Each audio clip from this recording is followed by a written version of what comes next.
Pegue a sua Bíblia e localize comigo a mesma no Salmo de número 137, para a nossa meditação. Salmo de número 137. Enquanto você localiza, quero aqui externar a minha gratidão primeiramente a Deus por mais uma oportunidade. Deus abençoe a vida do bispo Samuel Ferreira, bispa Keila, pastor Oséias, pastor Eduardo Souza. Deus abençoe. Deus abençoe a vida do pastor Renato César, grande amigo, que foi o veículo de Deus para que estivéssemos aqui nessa noite. E a todos os pastores e amados irmãos. Quantos sentem a presença de Deus nessa noite? Levante as mãos e glorifique ao Senhor. Salmo de número 137. Quantos encontraram, digam amém. Diz assim a palavra: junto aos rios da Babilônia, nos assentávamos e chorávamos, e lembrávamos de Sião. Nos salgueiros que há no meio dela, pendurávamos as nossas harpas, porquanto aqueles que nos levaram cativos nos pediam uma canção, e aqueles que nos oprimiam diziam: cantem para nós um dos cânticos de Sião.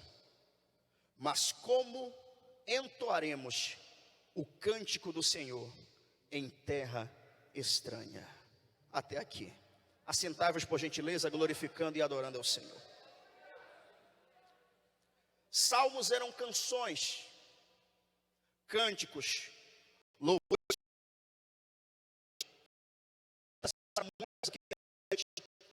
De um salmista da Bíblia que você conhece, que você já leu acerca dele.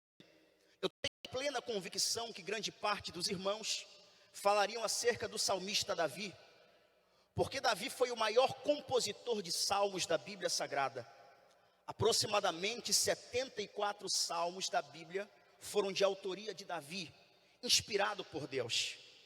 Haja vista que não foi somente Davi inspirado por Deus a compor os salmos da Bíblia, mas também como Asaf, que foi um levita inspirado por Deus. Houveram homens como Moisés, homens como Salomão, homens como os filhos de Coré, dentre outros. Mas quando Deus me leva a meditar no Salmo de número 137, que acabamos de ler, eu extraio daqui algumas lições e algumas informações. A primeira informação é que o autor do Salmo de número 137, ele é anônimo, não tem nome. Mas o autor do Salmo de número 137, ele foi um escravo. Repita comigo, um escravo. Um escravo que estava cativo na Babilônia. No período em que o povo de Israel passou 70 anos no cativeiro babilônico, devido ao pecado, devido à corrupção e à idolatria que havia contaminado o povo de Deus, Deus permitiu que Jerusalém fosse invadida, Jerusalém foi saqueada, os babilônicos destruíram os muros em volta da cidade, queimaram os portões da cidade, destruíram o templo de adoração e levaram os hebreus como escravos para a Babilônia. E cerca de 70 anos, quantos anos? 70 anos o povo passou no cativeiro babilônico, apanhando, recebendo chibatadas nas costas, trabalhando no sol causticante da Babilônia.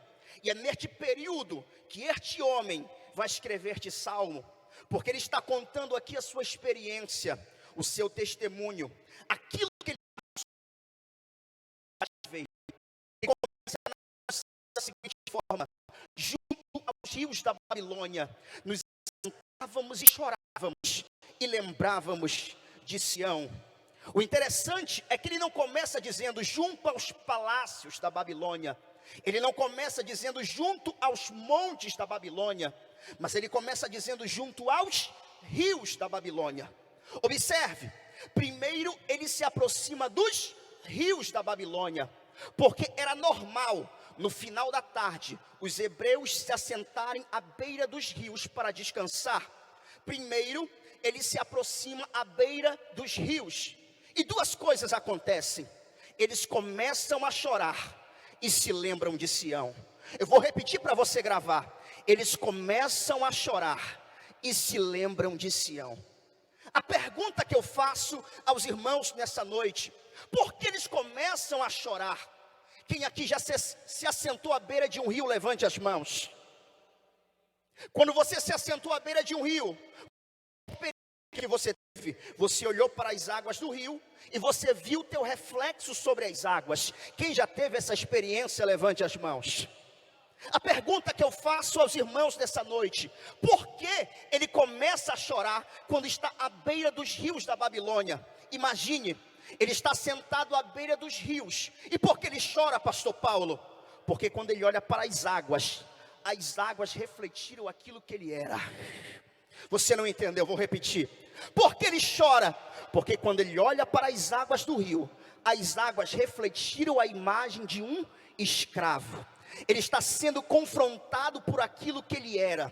Ele está sendo confrontado pela sua realidade de vida. E aqui eu começo a aplicar a palavra para você. Toda vez que nós falamos de água na Bíblia, água tipifica a palavra.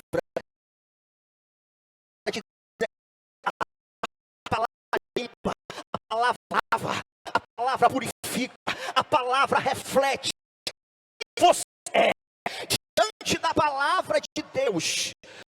Diante da palavra de Deus nós somos confrontados.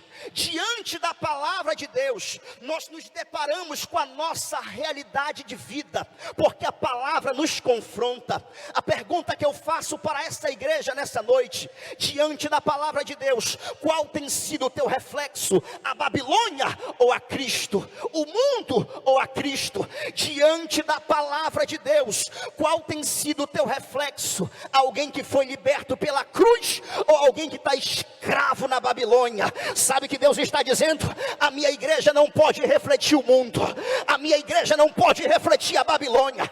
Já chega de trazer as coisas do mundo para dentro da igreja. Hoje em dia não se sabe mais quem é crente, quem serve a Deus. Deus está dizendo: eu não chamei a minha noiva para refletir o mundo. Quem acredita nisso, levante as mãos. Uma mão é pouca, levante as duas. Deus está dizendo: igreja tem a sua própria identidade. A noiva do Cordeiro não pode ter aliança com o mundo. E se eu estou pregando para crente que foi lavado com o sangue do Cordeiro, abre a boca, crente, adore o nome deles.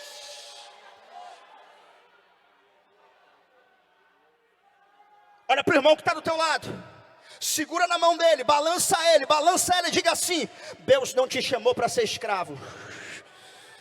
Diga mais forte: Deus não te chamou para ser escravo. Se Deus te tirou da Babilônia, não volta para lá.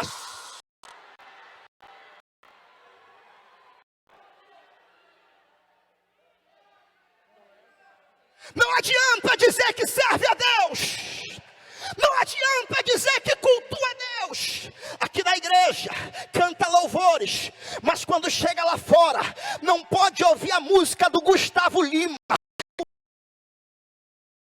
Deus não te chamou para refletir o mundo. Dizer que serve a Deus.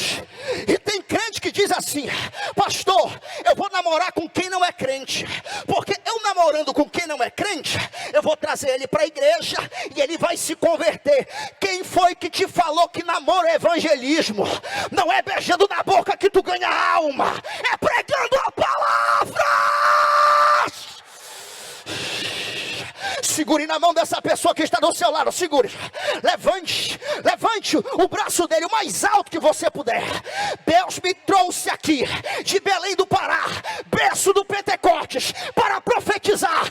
Cadeias estão sendo quebradas, grilhões estão sendo quebrados. E se eu estou pregando para crente pentecostal, dá um pulo dessa cadeira, abre a boca e adore.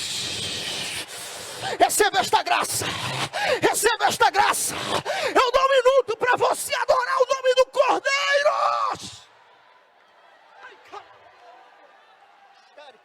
Tem unção de Deus aqui neste púlpito, tem unção de Deus aqui neste altar. Eu estou tomado pela graça de Deus aqui nessa noite. Deus está dizendo: eu não te chamei para ser escravo.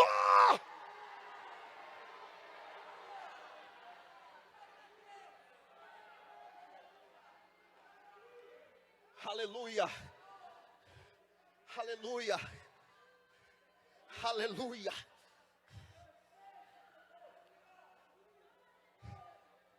Eles choravam, porque as águas do rio refletiam a imagem de um escravo. E a segunda coisa, se lembravam de Sião. Repita comigo, se lembravam de Sião. Mais forte, se lembravam de Sião. Esse se lembrar de Sião é sinônimo de saudades. Enquanto eles estavam na Babilônia como escravos, eles estavam sentindo saudades de Jerusalém. Só um crente entendeu aqui, vou repetir. Enquanto eles estavam escravos, eles sentiam saudades do tempo em que eles eram livres. Sabe que Deus está falando para nós nesta madrugada? Tem muita gente que está me ouvindo pregar. Infelizmente tem muita gente que está escrava, não consegue se libertar de um relacionamento que está destruindo com a sua espiritualidade, de uma amizade mundana, de um vício lá fora, não consegue se libertar. E tem muita gente que está sentindo saudades de Sião. Como assim, pastor? Sentir saudades de Sião é sentir saudade do teu primeiro amor. Vou repetir, sentir saudades de Sião é sentir saudade das tuas primeiras obras. Sentir saudade de Sião é sentir saudade do tempo em que tu era mais crente, tu era mais fervoroso, tu vinha para uma vigília como essa, você se derramava na presença de Deus, você chorava na presença do Eterno. Mas tem gente que é mais sensível quando está assistindo uma novela, mas para chorar na presença de Deus é uma treva, é maior dificuldade. Não derrama uma lágrima. Deus está dizendo, é tempo de voltar para Sião, é tempo de voltar ao primeiro amor.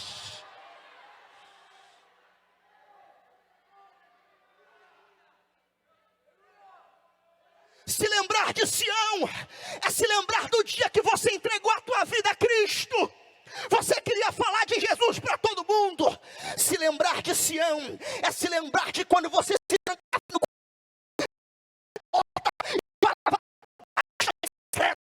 se lembrar de Sião é se lembrar daquele tempo que você pregava Jesus pisava com o Espírito Santo.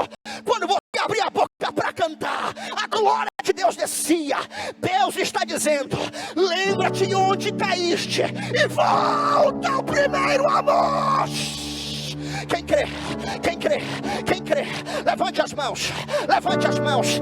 Deus me trouxe aqui para profetizar. Ele está restaurando ministérios, Ele está restaurando ministérios, Ele está levantando pregadores da palavra, Ele está levantando ministros de louvor. Se tem alguém que acredita no que eu estou pregando, levante as mãos o mais alto que você puder. Abre essa boca santa e adore ao nome do Cordeiro.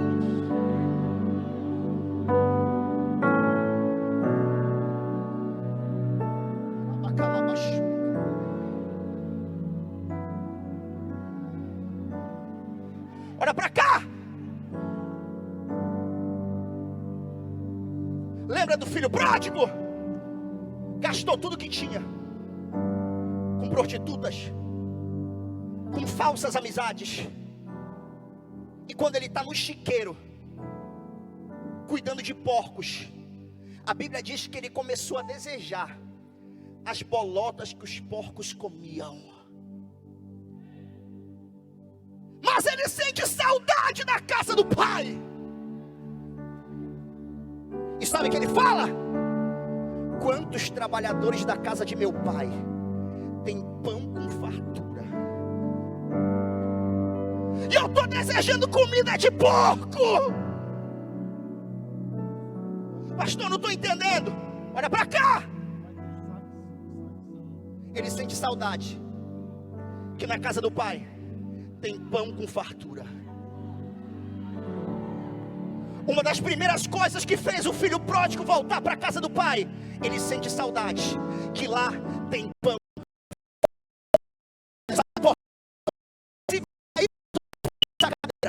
O pecado é atrativo.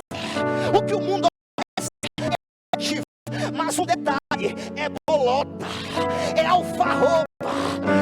Pão com fartura só tem na casa do Pai. O que vai saciar tua alma é o pão que tem na casa do Pai. Se eu estou pregando frequente pentecostal, tira o pé do chão e agora receba a autoridade, receba esta graça, receba esta graça. É nosso barulho de cadeias, é nosso barulho de grilhões, principados e tempestades estão caindo por terra. Receba esta graça, eu vou para você.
Deus está levantando pregadores aqui nesse meio.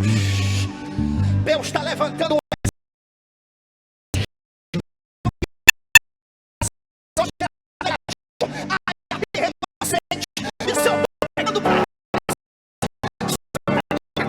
fazer a diferença nesse mundo corrompido.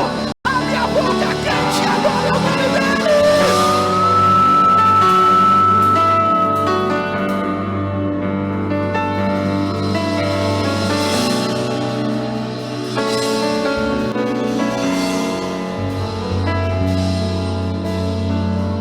Vem comigo para a Bíblia. Choravam e se lembravam de Sião. E o salmo continua dizendo: nos salgueiros que há no meio dela, pendurávamos as nossas harpas. Porque enquanto eles estavam em Jerusalém e eram livres, eles tocavam harpas e cantavam com alegria. Mas depois que chegaram na Babilônia e foram escravizados, penduraram a harpa no salgueiro. Vou repetir: enquanto eles eram livres, eles tocavam harpas e cantavam com alegria.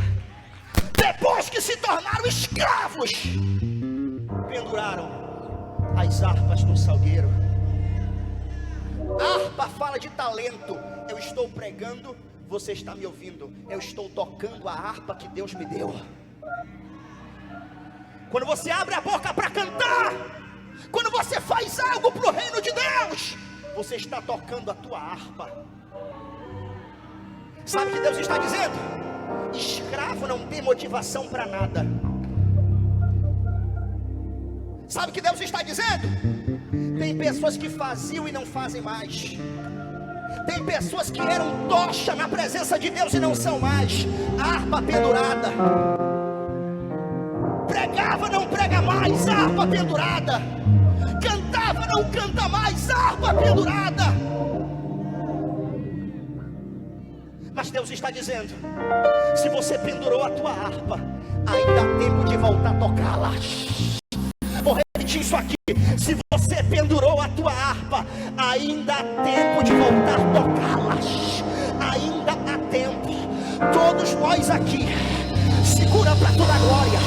Todos nós aqui precisamos deixar um legado para as futuras gerações. O diabo, ele quer apagar a tua unidade. O diabo não quer que você seja lembrado como homem de Deus.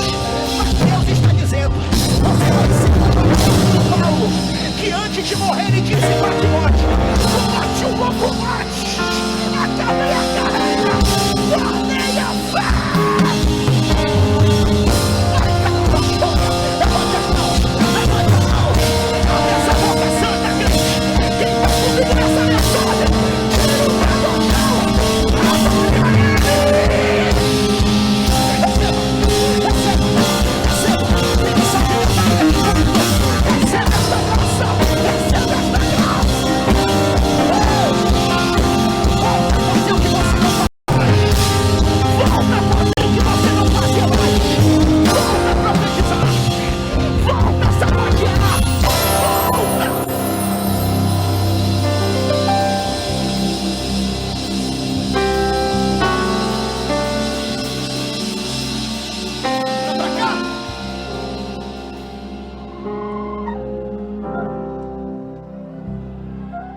muita gente que já pendurou a sua harpa no salgueiro.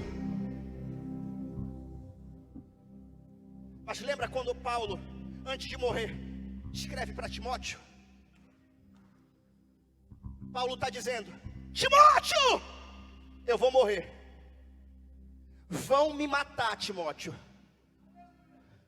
O pregador vai ser calado,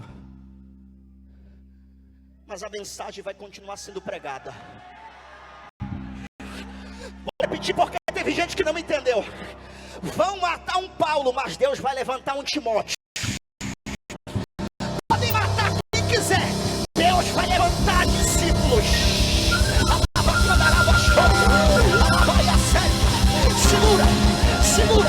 Segura. Paulo morreu decapitado, mas o evangelho continuou crescendo. Estevão morreu apedrejado, mas o evangelho continuou crescendo. Jogaram João na ilha de Patmos, mas o evangelho continuou crescendo. Cresceu.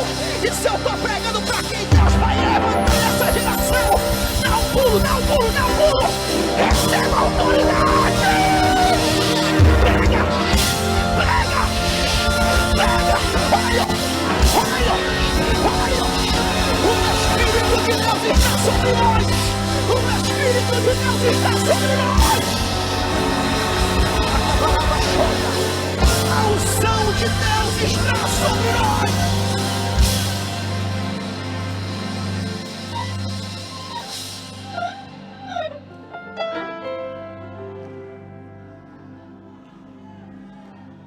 Olhe para mim. Eu preciso concluir. Penduraram as harpas no salgueiro. Os babilônicos olhavam para os hebreus e começavam a debochar. Cantem para nós um dos cânticos de Sião. Só que é um deboche. Mas sabe qual foi a resposta dos hebreus? Nós? Como entoaremos o cântico do Senhor numa terra estranha? Sabe o que eles estão dizendo? Nós estamos escravos na Babilônia, mas Babilônia não é o nosso lugar. Nós estamos momentaneamente escravos, mas Babilônia não é o nosso lugar. Babilônia é terra estranha. Você pode até tentar sair de Deus, mas Babilônia não é o teu lugar. Lá fora Deus vai usar a boca de um ímpio para dizer: volta para a igreja. Eu não te vejo aqui na balada não. O teu lugar é na vigília. Volta para a igreja, volta. Babilônia não é o teu lugar. Ai, aquela chória. Eu preciso concluir. Quantos anos eles passaram? 70, diga bem forte, 70. As harpas penduradas no salgueiro. Mas depois dos 70 anos, Deus disse basta ao cativeiro. Vou repetir. Depois dos 70 anos, Deus disse basta ao cativeiro. O tempo de ser escravo acabou. O tempo de ser oprimido acabou. Eu ouço barulho de cadeias sendo quebradas. Levante as mãos aos céus. Eu ouço barulho de grilhões. Deus te tirou do mundo, meu irmão. Não volta para lá não. Não sinta saudade da onde Deus te tirou. Não sinta saudade. O que Deus tem para você é algo que vem do céu. E se eu estou pregando para essa geração que vai abalar, adore o nome do Cordeiro.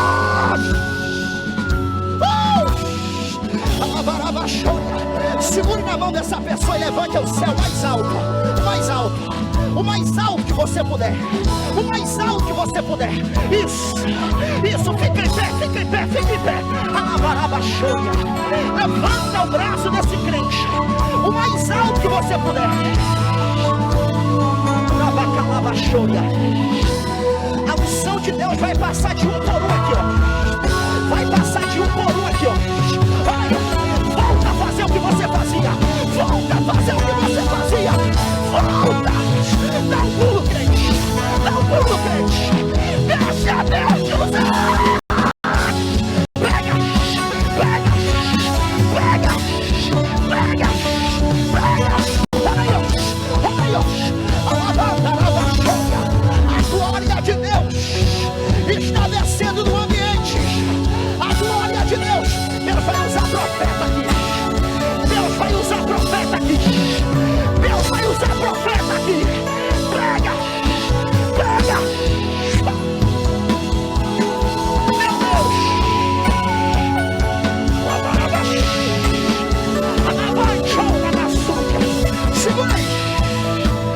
Ei, levanta o braço mais alto que você puder.